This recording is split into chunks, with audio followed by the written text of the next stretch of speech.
So elections every 5 years or so, but then why is electoral reform not taking place? So joining us now from the capital, T.S. Krishnamurthy, a former chief election commissioner. Remember, he had made those 22 recommendations in 2004. Also in Delhi, Harish Salve, former Solicitor General of India, and in our Delhi studios, Neera Chaudhary. She's a veteran who's covered many elections. Thanks so much for joining us, ma'am. If I can come to you, Mr. Krishnamurthy, first. We've seen the criminalisation of politics, which puts off many people. We heard the Chief Election Commissioner there talking about money power and how the EC would be keeping a close eye on candidates. But does the Election Commission, in fact, have the teeth to deal with the problem? It is partly true because as far as the election expenditure is concerned, the ceiling applies only to the individual candidates. The ceiling does not apply to the political parties. And there are many areas where we need to be more clear as to control of the expenditure. In certain countries, particularly in UK and other countries, there are ceilings on both the political parties as well as the individual candidates. It would be a good idea to have a common ceiling for both. Mr. Salve, now, when politicians are making laws, in fact, would you expect them to make laws that would be stringent on the amount of money that is used in elections?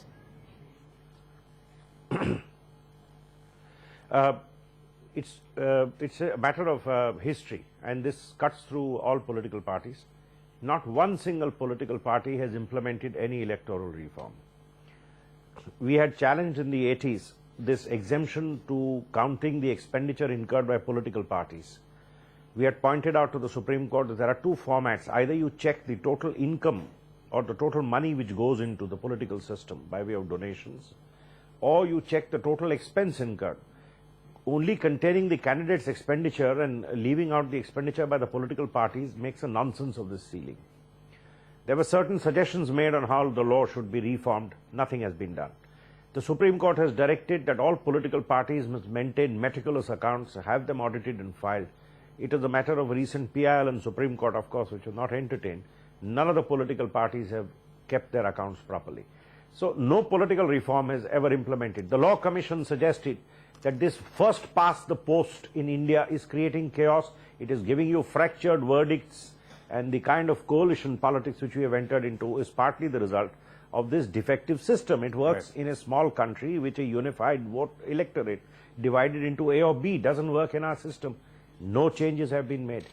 Never ever have we seen any significant reform being implemented, and this is the whole problem, because political parties in India across the board put personal interest, political interest above public good. Right. That point that you brought up was also something that Mr. Krishnamurthy had, but just going back to money power in politics, do you ever visualize a situation when we can force them, in fact, not to use money power to get votes? Look, I think we don't get any action because they don't want any action. That's very clear.